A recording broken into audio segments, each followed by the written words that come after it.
Hi everyone. So previous దాంట్లో మనం tangent galvanometer explain చేసుకున్నాం కదా. సో ఈరోజు మనం ఓమ్స్లా వెరిఫికేషన్ చేసేసుకుందాం. ఫస్ట్ ఆఫ్ ఆల్ ఎయిమ్ ఏంటి అంటే using tangent galvanometer to verify Ohm's law from R cot theta graph method. ఇక్కడ టాంజెంట్ గాల్వానోమీటర్ ఓమ్స్లా ఆల్మోస్ట్ సిమిలర్గా ఉంటుంది, బట్ ఒక చేంజ్ మాత్రం ఉంటుంది. ఏంటి అంటే ఇక్కడ సర్క్యూట్ డయాగ్రామ్లో టాంజెంట్ గాల్వానోమీటర్లో మనం రియోస్టాట్ తీసుకున్నాం కదా, ఇక్కడ ఏం చేస్తాము అంటే రెసిస్టెన్స్ బాక్స్ తీసుకుంటాం. సో మిగతా సర్క్యూట్స్ అన్నీ కూడా కనెక్షన్స్ సిమిలర్గా ఉంటాయి, సేమ్ వాల్యూస్ కూడా ఆల్మోస్ట్ సిమిలర్గానే ఉంటుంది. సో ఫస్ట్ ఆఫ్ ఆల్ మనం ఏం చేయాలి అనేసి అంటే కనెక్షన్స్ ఆల్రెడీ మనం అక్కడ కనెక్షన్స్ చెప్పేసుకున్నాం, సేమ్ అంతే. సో బ్యాటరీ యొక్క పాజిటివ్ అమ్మీటర్ పాజిటివ్కి, నెక్స్ట్ నెగిటివ్ కమ్యూటేటర్కి, బ్యాటరీ యొక్క నెగిటివ్ ప్లగ్కి, దెన్ ప్లగ్కి నుంచి రెసిస్టెన్స్ బాక్స్కి, ఈ రెసిస్టెన్స్ బాక్స్ యొక్క అదర్ ఎండ్ వచ్చేసి కమ్యూటేటర్ యొక్క అదర్ ఎండ్, నెక్స్ట్ 2 ఎండ్స్ వచ్చేసి గాల్వానోమీటర్ 50 టర్న్స్కి పెట్టాలి. సో సేమ్ రీడింగ్స్ తీసుకోవడం అనేది సిమిలర్గా ఉంటుంది. బట్ అక్కడ ఏం చేసినాము అంటే రియోస్టాట్లో కరెంట్ని వ్యారీ చేసుకుంటూ డిఫ్లెక్షన్స్ వచ్చేస్తే θ1, θ2, θ3, θ4 క్యాలిక్యులేట్ చేసినాం కదా. ఇక్కడ ఏం చేస్తాము అంటే ఇక్కడ రెసిస్టెన్స్ బాక్స్లో మనకి ఈ పిన్స్ ఉన్నాయి కదా, ఈ పిన్స్ మీద చూడండి ఒకసారి నెంబర్స్. ఇదెంత 1, ఇది 2, ఇది 2, ఇది 4, 10, 20, 20, 50, 100 అట్లా ఉంది కదా. సో ఇవి ఎందుకు అనేసి అంటే మనకు కావాల్సినటువంటి రెసిస్టెన్స్ని సెలెక్ట్ చేసుకోవడం కోసం. సో ఇప్పుడు నేను సర్క్యూట్లో ఓన్లీ 1 ohms రెసిస్టెన్స్ ఇవ్వాలి అనుకున్నాను అనుకోండి, ఈ పిన్ను తీసేసినాం అనుకోండి, అప్పుడు 1 ohms రెసిస్టెన్స్ వస్తుంది. లేదు నాకు 3 ohms కావాలి అనుకుంటే 1 + 2 3 ohms అవుతుంది. 5 ohms కావాలి అని అనుకుంటే ఇంకొక పిన్ తీసేసుకుంటే 1 + 2 + 2 అట్లా 3 పిన్స్ తీసేసిన 5 ohms అవుతుంది. ఆర్ఎల్స్ ఇక్కడ మనం డైరెక్ట్ ఈ 5 తీసేసి ఈ మిగతావి కనెక్ట్ చేసినాం అనుకోండి, డైరెక్ట్ 5 ohms వస్తుంది అనమాట. సో లైక్ అట్లా ఈ రెసిస్టెన్స్ బాక్స్ యూజ్ చేసుకొని మనకి ఎన్ని నెంబర్ ఆఫ్ ohms అయితే కావాలో అంత మనం సర్క్యూట్కి అఫోర్డ్ చేసేసుకోవచ్చు.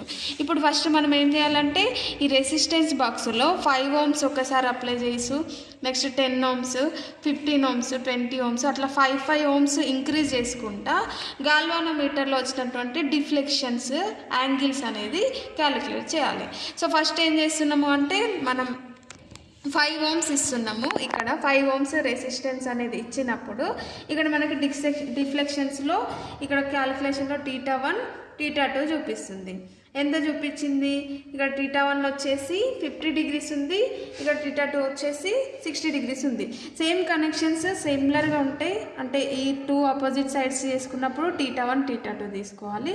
నెక్స్ట్ ఈ 2 రివర్స్ తీసేసుకున్నప్పుడు θ3, θ4 తీసేసుకోవాలి. డిస్టెన్స్లో ఎంత? ఒకసారి 5 ohms, నెక్స్ట్ 10, 15, 20, 25, 30 ohms ఇచ్చేసుకుందాం. ఇప్పుడు 5 ohms ఆల్రెడీ క్యాలిక్యులేట్ చేసేసినప్పుడు ఎంత వచ్చింది? 50 అండ్ 55 వచ్చేసింది. θ1, θ2 క్యాలిక్యులేట్ చేసుకున్నాం. సో అట్లా ఈ రెసిస్టెన్స్ అనేది చేంజ్ చేస్తూ ఉంటే అట్లా θ1, θ2 అట్లా 6 రీడింగ్స్ అనేది తీసేసుకున్న తర్వాత నెక్స్ట్ ఏం చేయాలి అంటే రివర్స్ కనెక్షన్స్ చేయాలి. రివర్స్ కనెక్షన్ చేసినప్పుడు చేసుకుందాం. సో ఈ రివర్స్ కనెక్షన్ చేసుకున్నప్పుడు θ3, θ4 వస్తుంది. Same as it is similar values వచ్చింది. ఇక్కడ 50 ఇంకా ఏమో 50, θ4 ఏమో 55 వచ్చింది. సో ఇట్లా 4 రీడింగ్స్ వచ్చినాక వీటి యొక్క mean some of the observations by number of the observations చేస్తే వాటి యొక్క మీన్ వాల్యూ వచ్చేస్తుంది. సో అప్రాక్సిమేట్గా మనకి ఎంత వస్తుంది? 50 + 50 100, 210/4 చేసేసుకుంటే ఆల్మోస్ట్ 50 వచ్చేస్తుంది. సో లైక్ అట్లా θ వాల్యూ వచ్చిన తర్వాత tan θ వాల్యూ క్యాలిక్యులేట్ చేయాలి. సో tan θ వాల్యూ వచ్చిన తర్వాత నెక్స్ట్ ఏం చేద్దాము? cot θ రావాలి. సో cot θ అనేసి అంటే ఎప్పుడు వస్తుంది అంటే ట్యాన్కి ఆపోజిట్ ఉంటుంది కాబట్టి, సో tan θ వాల్యూ వచ్చిన తర్వాత cot θ కోసం మనం ఏం చేస్తాము అంటే 90 degrees మనకి ఆపోజిట్ ఉంటుంది కాబట్టి 90 - θ చేసేసుకుంటే cot θ వస్తుంది. అంటే tan ఆఫ్ 90 - θ చేసేసుకోవాలి. ఇక్కడ tan θ వచ్చిన తర్వాత దాన్ని చేసేసుకుంటే మనకి cot θ వాల్యూ వచ్చేస్తుంది. ఈ cot θ వాల్యూ వచ్చిన తర్వాత ఫైనల్గా మనం ఏం చేసుకోవాలి అంటే R plus B plus G tan theta calculate that is equal to constant అవుతుంది. So first of all R plus B plus G అంటే ఏంటి? మనం ఏం చేస్తున్నాం? ఓమ్స్ లా వెరిఫికేషన్ అనేది చేస్తున్నాం. సో ఓమ్స్ లా వెరిఫికేషన్ చేసేటప్పటికి ఓమ్స్ లా ఏంటి మనకి? At a constant physical condition so the current passing through a conductor I is directly proportional to the potential difference between its ends. Directly ఏంటి? V is proportional to I అవుతుంది. Where V is the potential difference, I is the current. So V is equal to అంటే proportionality constant తీసేసుకుంటే మనకి R వస్తుంది. V is equal to IR కదా, where R is the resistance. So ఇక్కడ resistance అనేది మనకి total సర్క్యూట్లో ఎంత రెసిస్టెన్స్ ఉంది అనేది క్యాలిక్యులేట్ చేయాలి. ఆల్రెడీ మనకి ఇంటర్నల్ రెసిస్టెన్స్ అంటే తెలుసు. మనం ఏమైతే డివైస్ యూజ్ చేస్తామో దాంట్లో ఆల్రెడీ బై డిఫాల్ట్ ఎంత రెసిస్టెన్స్ ఉందో దాన్ని ఇంటర్నల్ రెసిస్టెన్స్ అనేసి అంటాం కదా. ఇక్కడ V is proportional to I, that implies V is equal to total resistance అన్నాడు. ఎందుకు అంటే మనం ఆల్రెడీ రెసిస్టెన్స్ బాక్స్లో సమ్ అమౌంట్ ఆఫ్ రెసిస్టెన్స్ అనేది అఫోర్డ్ చేస్తున్నాం. దాంతోపాటు galvanometer along with the battery ఎలిమెంట్లలో ఎంత రెసిస్టెన్స్ ఉందో అది ఫైండ్ అవుట్ చేయాల్సి ఉంటుంది. సో టోటల్ రెసిస్టెన్స్ అంటే R plus B plus G అవుతుంది. వేర్ ఆర్ అంటే resistance offered by the resistance box. So B అంటే ఇంటర్నల్ అనేది చెప్తున్నాం కాబట్టి ఆర్ వాల్యూ తెలుసు.